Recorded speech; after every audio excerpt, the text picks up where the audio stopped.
first time I decided to do brown skin beauty, I realized that they would always talk to the men more on the call, and I'm like, I'm here. But you know what? Brown skin beauty is not just a representative of brown skin, it's fixing Indian skin problem. I'm not going to go into a negative space and say, oh my God, you're so sexist. I'm going to say, hey, this is what I have to show.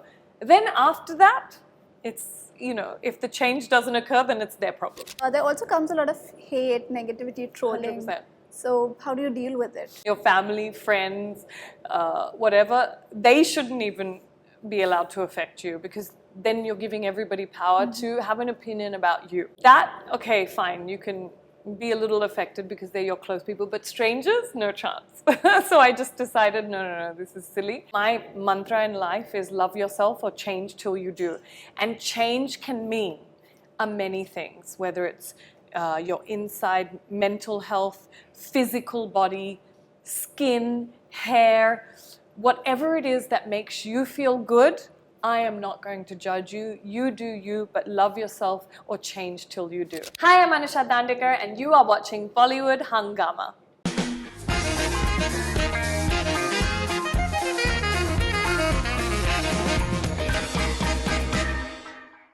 Hi guys, I'm Karina Michwal and we have here with us the bold and beautiful Anusha Dandekar. Hi. Hi, how are you doing? I'm good. How are you? Welcome Sorry. to Bollywood. I really like the show Bold and the Beautiful. I used to watch it when I was little. It just reminded me of that. Well, I'm good. Just a little bit tired, but it's a busy season, so it's good.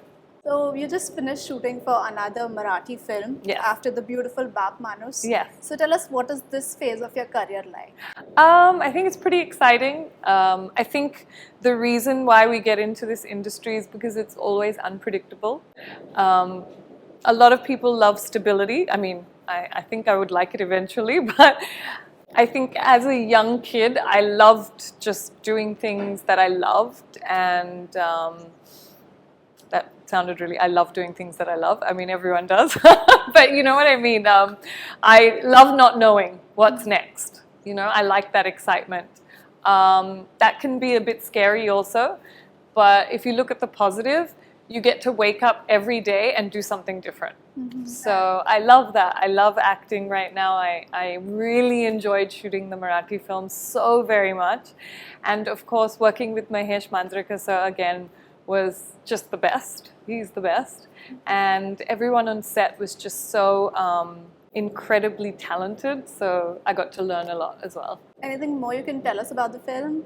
I don't actually know if I'm allowed to say anything. All I know is that I really enjoyed my character. I also think that just, again, with my diction coach, learning that much Marathi, all the difficult words I had to say, it was a challenge and I really enjoyed doing that. Yeah. So you've been in this industry for like 2 decades now. So what do you say is your mantra of having survived in an industry that's so unpredictable, just like you mentioned, so full of uncertainty? So what has been your mantra of sustaining for so long? I think do it till you enjoy it. And I am still enjoying it, so I'll keep going. I think that's it, yeah. Let it be something positive and happy as an experience, because there will be roller coasters and hurdles and all of that. I think that's in life. But do it till you enjoy it. And being the face of MTV for so long, how cool is that? Well, it's actually amazing. You know, I was actually talking to a bunch of people one day, and it's such an amazing channel that I came from, because you may know a few, you may know a lot of Bollywood actors, you will know TV actors, you know, but everyone also knew MTV. And that's pretty incredible for us, being in a very small bubble, in a very niche, what we thought was a niche little world. Bollywood reaches the world, you know, TV actors reach, you know, different global platforms. We were just kind of in our little world and having a great time. Little did we know that everybody knew about MTV, and that is really cool. So what do you think is the one thing about hosting that people tend to overlook or underestimate? I think it's just hosting itself. Everyone thinks it may be, and this is a general statement, everyone probably think this is super easy. You know, what do you have to do? Just get up and read a couple of lines, or, you know, you sit down and you talk about things. How hard can it be? It's actually a really challenging job. You have different audiences, you have a different age demographic, you have different topics, pop culture, music, fashion, reality television, and everything needs to be constantly changing, entertaining. You have to think really quickly. Sometimes mics won't work, lights will go off, scripts will change last minute. There might be a reality show where there is no script at all and you just have to handle your contestants. There is so much going on, and there'll be a lot of actors coming on your set. You have to figure out how to make them most comfortable. There's so much going on, and I don't think it's an easy job at all. It's definitely a fun job if you are confident and you love what you do. But everyone always asks me, so what next? They never thought this was the job. I'm like, what do you mean, what next? This is what I do for a living. So it was really funny to me that maybe we just made it look really easy, that's why. Yes, you surely So I'm did. just going to take it like that. No, catering, sustaining there for 2 decades, and I think a whole generation changed. Yeah. And you're still relevant. Yeah. So what's the secret to that? I think you have to stay relevant with what's going on. And see, there's 2 things. Be consistent in your personality. That's who you are. Don't ever fake it or change that. That's got to remain the same. But what you can do is reinvent your looks. Your style will always evolve all the time. So that's, your hair, the way you do your makeup, whatever. That can keep changing and going with the times and pop culture. But I think your personality should 100% stay the same. Please don't change that, because as a VJ, you can't fake it for so long. Oh my God, we're like on TV all the time. So if you're being a character, it's not like a film, you shoot just for that period and then that's it. This is consistent, so be consistent like that. Yeah. All right, and people are so quick to pick up, okay, she's faking it. 100%. Like, well, for the longest time, everyone thought I was faking my accent. Some people still do. I'm like, oh my God. That's a really long time to fake an accent. 20 years, guys. I still get the comments like, oh, she was faking her accent. I said, but from where am I faking it? This is a really long fake accent. But I think my accent also changed, to be honest, because when I got here, it was very thick Australian. It was a very thick Australian accent, and MTV would ask me to tone it down, because it was so strong. It was very hard to understand. So they're like, slow it down, tone it down, So in that process, it's become this, and I don't know what this accent is. It's a mix of Indian, Aussie. Lots of, different accents.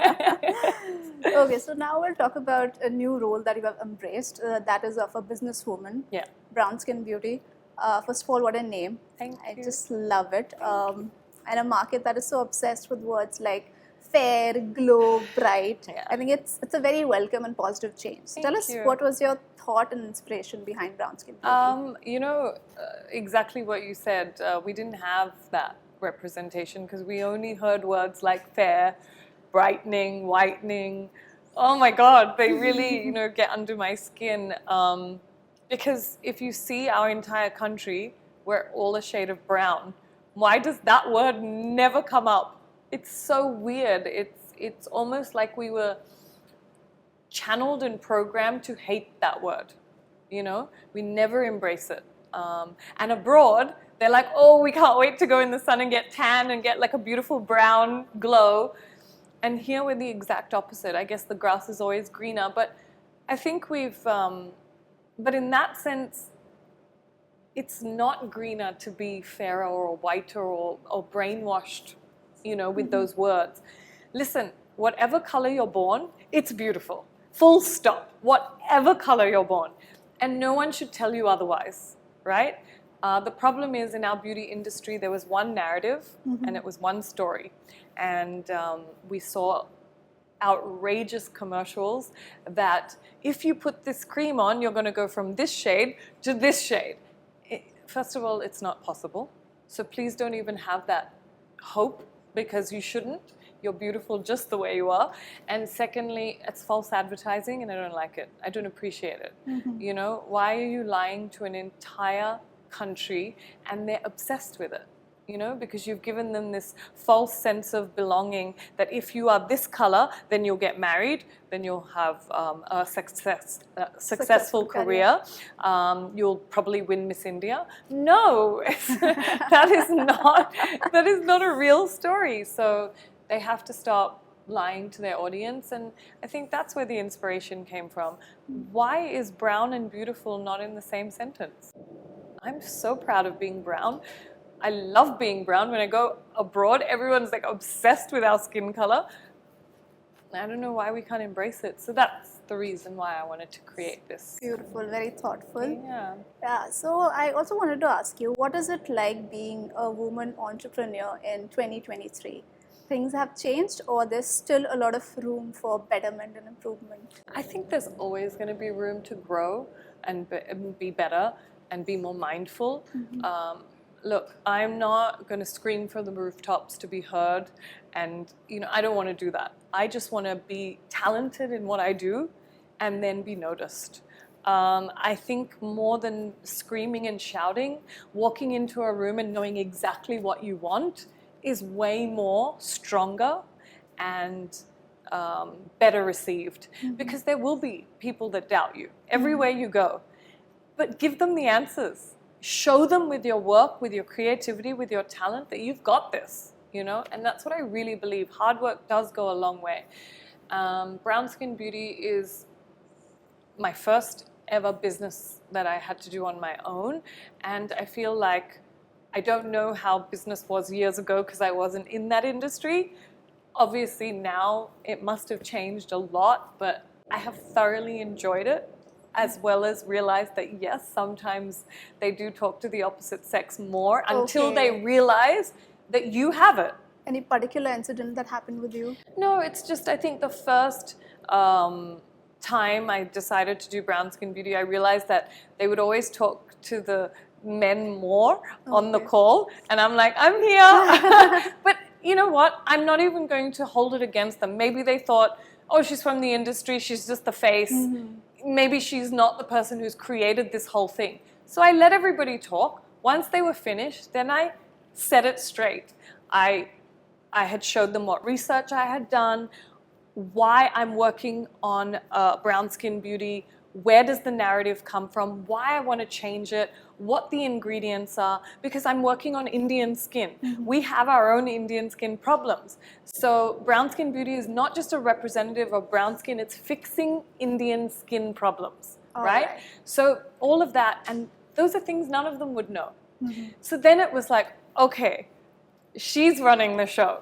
And it's okay. If they doubted it at the beginning, maybe they saw me on MTV and I was, you know, just a host for them, or you know, a face of a channel, the brand ambassador, and just whatever. So I'm not going to go into a negative space and say, oh my God, you're so sexist. I'm going to say, hey, this is what I have to show. Then after that, it's, you know, if the change doesn't occur, then it's their problem. Not mine. Yeah, that's a wonderful way of looking at it. Right? So, and it changed completely. Then it was like, oh, Anusha, so. Now they talk to you. Yeah, 100%, 100%. And so then it was, everything was run by me, and I really appreciated that. So I don't want to just judge right off the bat. I don't think it's anyone's fault. I think it's also how we're conditioned to believe things as we're growing up. And it's all about going through an experience, and then what is wrong with my English today? It's all about going through an experience and then changing your mindset. All right, that's lovely. So we also love, what we absolutely love about you is that how bold, like I mentioned in the introduction, that how bold you are. You're not scared. You're very expressive. You know, you're not scared of talking about. I think my PR might be scared than I am. Yeah. So you're very expressive. You're not somebody who would shy away from talking about her good days, bad days, insecurity, and I think it requires immense amount of courage. So tell us, where does that courage and confidence comes from? And were you always like this, or it just came with time? It's definitely always outspoken. Okay. A lot in school also. I used to get asked to leave the classroom sometimes. Oh. Because my opinion, I needed it to be heard. No, I think I will have to give a lot of credit to growing up in Australia. And I think it's because the immense amount of freedom I had as a girl there, wearing what I wanted, going out, being me. I didn't have to suppress any part of me. Mm-hmm. And that really kind of was such an early stage of my life. From 5 till 19, I was just me. There was no, you can't wear this. I have to think 10 times before I wear this. What is somebody going to say? Is somebody going to look at me awkwardly? That culture I didn't have growing up. So for me, that didn't even matter. Mm-hmm. When I came here, that was a shift for me. I realized if I'm walking my dogs, I have to think 10 times, oh God, what am I going to wear? No, if my shorts are too short, then you're going to get stared at, and I don't want to be stared at, and I don't want to be uncomfortable. I just want to have a good walk, So these problems, I know they're getting better. I would need them to get 1,000,000 times better, because girls just want to be comfortable, man. We don't want to think 1,000 times before we get dressed. Like, this shirt was too low today. I had to put this inside because I knew that I wasn't going to feel comfortable. Mm-hmm. But why do we have to think so many times before we get dressed? It's so frustrating, And so I think when I moved here, a certain part of me I suppressed.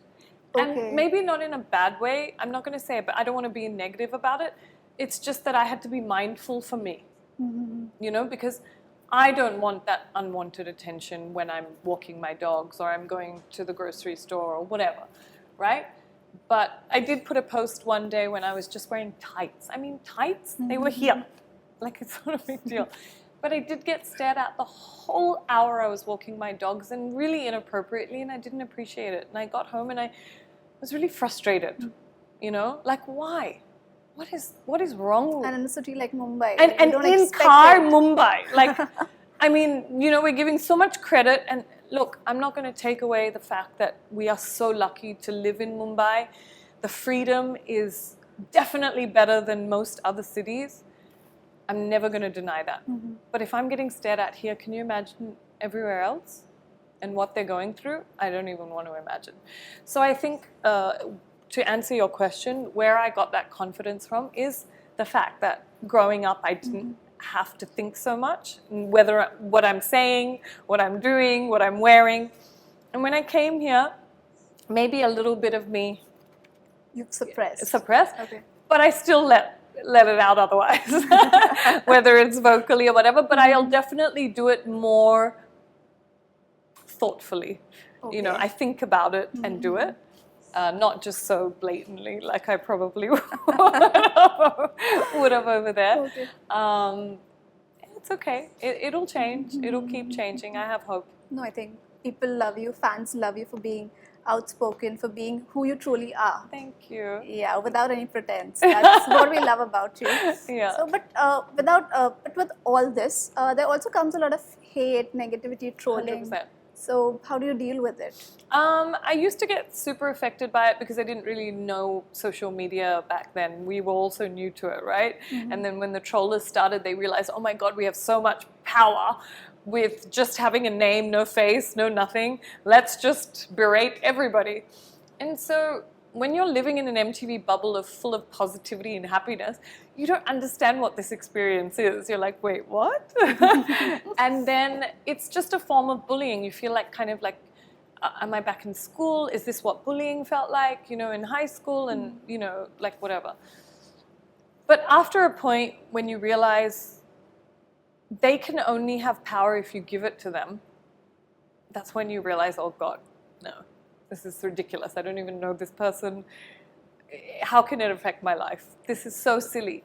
And it's just, unfortunately, our mindsets, we tend to build so many stories in our head oh my God, what are they saying? Is this true? Da, da, da. And then it becomes so much bigger than it actually is. It's just a comment. Leave it alone. You know, you shouldn't let anyone affect you that much. Forget strangers, your family, friends, whatever. They shouldn't even be allowed to affect you, because then you're giving everybody power to have an opinion about you. That, okay, fine, you can be a little affected because they're your close people, but strangers, no chance. So I just decided, no, this is silly. Now it just kind of just floats off. Yeah, I don't even, I'm like, sometimes I laugh also. Sometimes the jokes are funny. And you would like to share? Yeah, you know, I can't remember one. Oh God, something somebody said, but if I remember, I'll tell you. But sometimes I even comment back laughter, and you know, because you have to also, and I say this every time, hurt people are hurting people. True. Right? Very true. So imagine how sad it is to live in their life that they have to sit down, go on the internet, find people, type bad things. Imagine their mind. Forget ours. Right? I don't even feel like doing that. So I'm way better off, am I not? Yeah. They feel the need to do this because they think it's going to make themselves feel better, but it's not. Imagine how sad they must be. Very true. So I feel sorry for them. Yeah, that's... I hope you find happiness, guys. Yeah, so what exactly is your idea of self-love, and how important it is for this generation to engage into one? You know what? I don't want to give any speeches on self-love. I think everybody's spoken about self-love in so many different ways. But can I honestly just tell you, we live in a world where there are so many different options to not be yourself. All right? Whether it's social media, when you're going out, you know, just filters and Photoshop and edits and everything, right? It's on the internet, very easily accessible to not be who you are, right? I believe today self-love is about being you, accepting you. And my mantra in life is love yourself or change till you do. And change can mean many things, whether it's your inside mental health, physical body, skin, hair, whatever it is that makes you feel good. I am not going to judge you. You do you, but love yourself or change till you do. And it's a constant effort that you have to make. Mentally, I have to do it. Physically, I do ballet to make myself feel better. I get my hair done in a salon to feel better. You know, I'll get massages, whatever. I'll get lashes done because that makes me feel pretty. Whatever it is, I'll get skin treatments because, you know, it clears my skin up, makes me feel nice.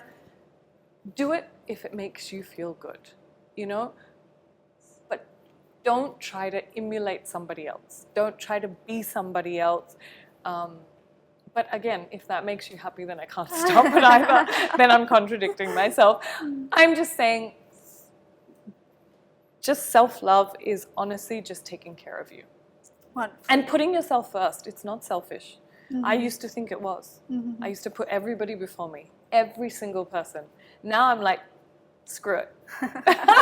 If I don't have time for you today, it's okay. That's great. Yeah.